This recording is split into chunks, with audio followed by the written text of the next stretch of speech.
What's up, cool people? How's everybody doing? Welcome back to another Study Stream Saturday. Assuming you all can hear me, I'm gonna double check that real quick. Geez, what the? Okay. Okay, for a very brief moment, it seems OBS disconnected. Not sure why, but okay, whatever. Seems like it's working fine, though. Anywho. Okay, yeah, so per the usual, we'll start off with some Bible study, doing a couple of chapters in Deuteronomy, and I'm not totally sure what game I'm gonna play afterwards, because I was doing Yoku's Island Express, but kind of finished the main story in that game, although, like, there's definitely more I could do there. It's just I don't know if I want to right now. I don't know. I would kind of like to look into some other game options as well. Okay, real quick, because it's going to bug me. Clearing away the notification that my computer gave me about OBS disconnecting. I'm definitely having some issues, though, with frames dropping for whatever reason. I don't know. We'll just have to wait and see. Hopefully it gets a little bit better here pretty soon. Meanwhile, I will pop out Kick Chat per the usual while we do Bible study stuff, because then I won't have to, try and manage going back and forth there while attempting to do Bible study. Okay. Think I've got that all set up pretty well, and that means we should pretty much be good to go here with transitioning over to the Bible study. So chapter 9 is, it's not exactly long. Chapter 10 is actually pretty short. But, anyway, I'll just get to working, reading through these, and we'll see what comes up. Like, I literally, I don't, like, go into these, like, having researched them specifically or recently or anything like that. It's literally, I'm just going through the Bible. Cover to cover, so to speak, but digitally.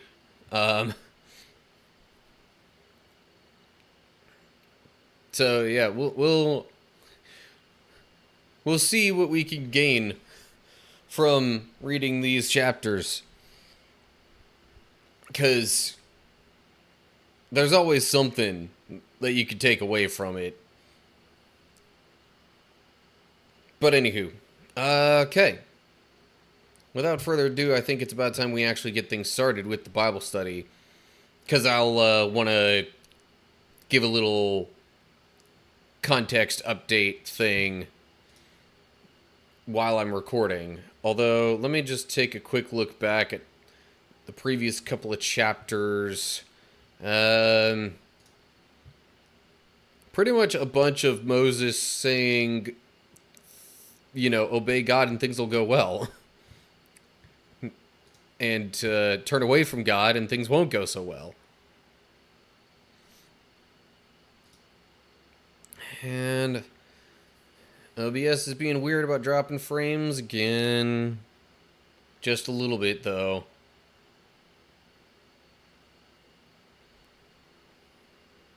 That's odd. Why did I literally have an ad block turned on while I'm doing this. Why is there a Fiverr ad showing up on the side of my Bible Gateway tab? Whatever. Okay. So yeah, I think it's about time we get rolling with this.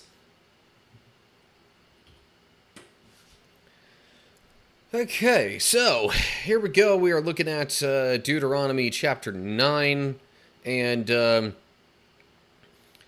been a lot of Moses kind of catching the newer generation of Israelites up on, what happened, how they got here, maybe a little bit of things to take away from what their ancestors did or didn't do. Um, but the main focus has really been on, conveying that if they stay true and loyal to God, then, He'll be with them and will help them. But if they don't, then things are going to go poorly. The promises that God otherwise has assured them will not hold true because, like, they're kind of then not following their part of things.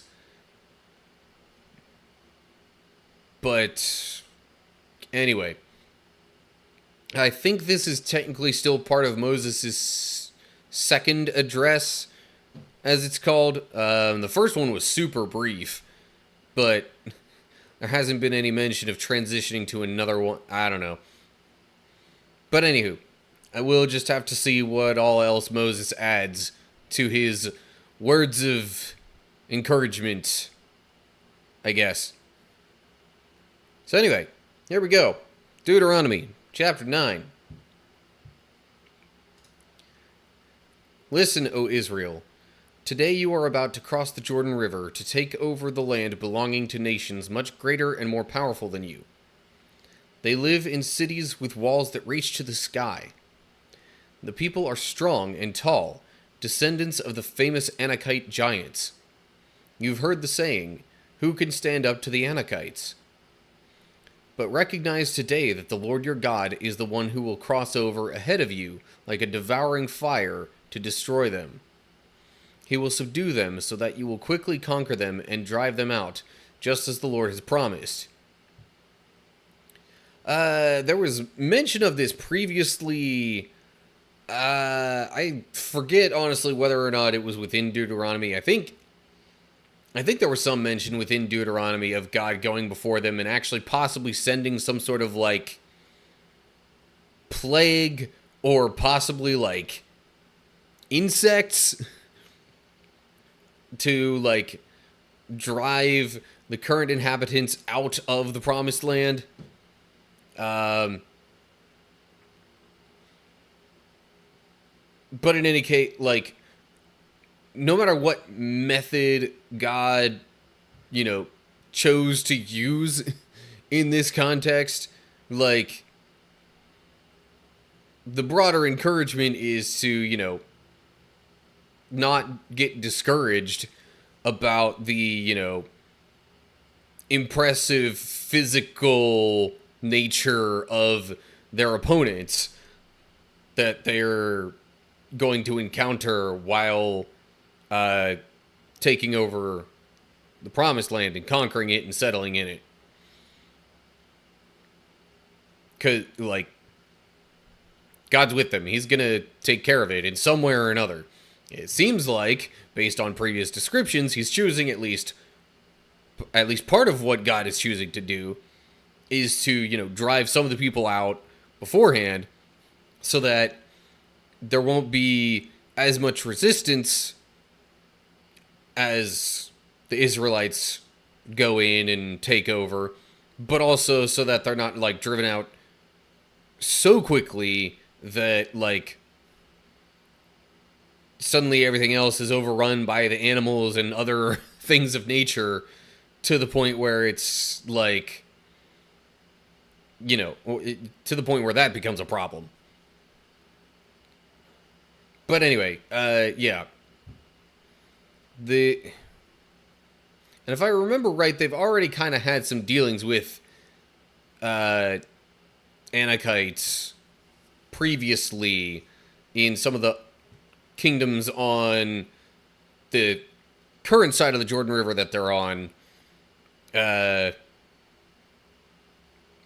anyway, so especially like if they, you would think it's not really going to be an issue now, because like they've done it before. Why should they be afraid? So anyway, then we get to verse 4. After the Lord your God has done this for you, don't say in your hearts, the Lord has given us this land because we are such good people. No, it is because of the wickedness of the other nations that he is pushing them out of your way. It is not because you are so good or have such integrity that you are about to occupy their land. The Lord your God will drive these nations out ahead of you only because of their wickedness, and to fulfill the oath he swore to your ancestors Abraham, Isaac, and Jacob. You must recognize that the Lord your God is not giving you this good land because you are good, for you are not. You are a stubborn people. As evidenced by their previous dealings,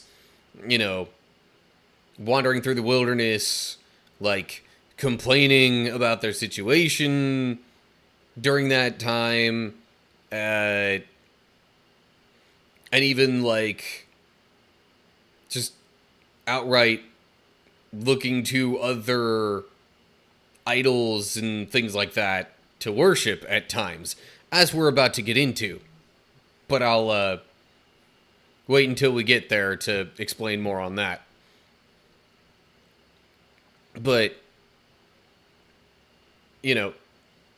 God's main concern here is making good on the promises he made to their forefathers, specifically Abraham, Isaac, and Jacob, to whom he directly said that they would have many descendants living in this land.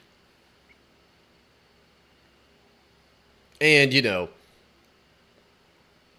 the other peoples and nations being wicked, doing things that God doesn't like, just provides all the more motivation and reason for God to want them gone.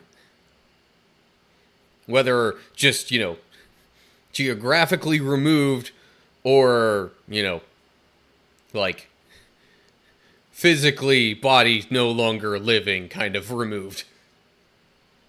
But anyway, I digress. Okay. Then we will move along to verse 7. Remember and never forget how angry you made the Lord your God out in the wilderness. From the day you left Egypt until now, you have been constantly rebelling against him. Even at Mount Sinai, you made the Lord so angry he was ready to destroy you. This happened when I was on the mountain receiving the tablets of stone inscribed with the words of the covenant that the Lord had made with you. I was there for 40 days and 40 nights, and all that time I ate no food and drank no water. The Lord gave me the 2 tablets on which God had written with his own finger all the words he had spoken to you from the heart of the fire when you were assembled at the mountain.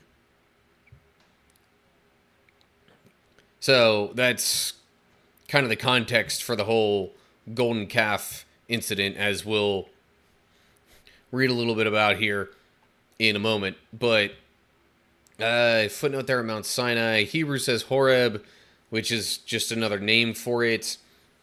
I believe the text, like this translation, even referred to it as Mount Horeb before, like, the people had left Egypt and met with God there. I think when it was just Moses going to it and seeing God in the burning bush, I think it was referred to as Mount Horeb there. But anyway, Horeb, Sinai, same name. Um, so yeah, Moses just further reiterating the fact that like these people have been stubborn and rebellious since they left Egypt, really. So it's, as mentioned in the previous little paragraph, it's not because of them being good or righteous that God is, allowing them to settle in the promised land. It's because of his prior promises to Abraham, Isaac, and Jacob, and because the current peoples living there are, they don't live the way that God would like. They do things that God dislikes. So, as God was giving the Ten Commandments on the stone tablets to Moses, we read what happens next. Verse 11. At the end of the 40 days and nights, the Lord handed me the 2 stone tablets inscribed with the words of the covenant. Then the Lord said to me, "Get up, go down immediately, for the people you brought out of Egypt have corrupted themselves. How quickly they have turned away from the way I commanded them to live. They have melted gold and made an idol for themselves." The Lord also said to me, "I have seen how stubborn and rebellious these people are. Leave me alone so I may destroy them and erase their name from under heaven. Then I will make a mighty nation out of your descendants, a nation larger and more powerful than they are." So, yeah. Further reiterating that God was angry with them and ready to destroy them. But, it was because they turned away from him. Sorry.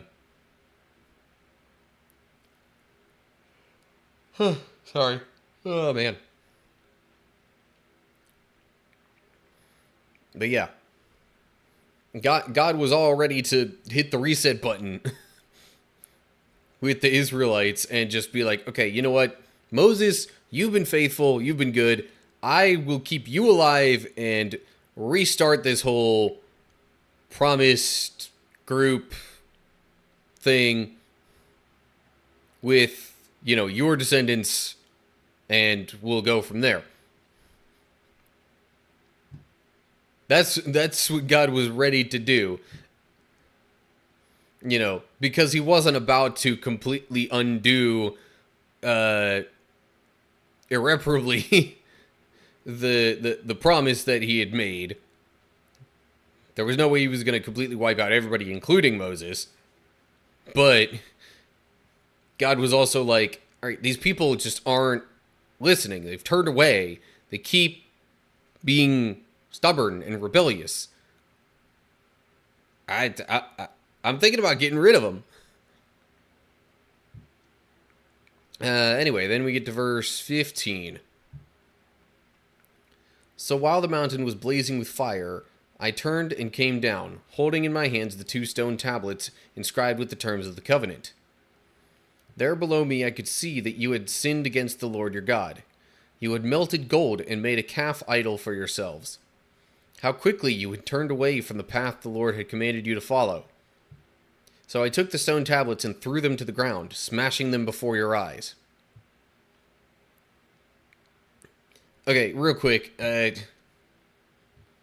Again, like, there are times when Moses uses the word "you" here to refer more specifically to, the newer generation of Israelites who he's addressing right now. Other times he's saying "you" in a sense that it was like, you as a people group. It's definitely been the latter that has been used here in this context, because a good number of these people in this generation of Israelites weren't even alive when the whole thing with the golden calf at Mount Sinai happened. Any of them who were alive were very young. So, yeah. Anyway, just pointing this stuff out about the people group as a whole, and how rebellious they have been. But I mean, that's part of the reason that God wanted to, almost weed them out a little bit. That was part of the reason why God chose to have them wander for 40 years in the wilderness when they wouldn't go into the promised land the first time around.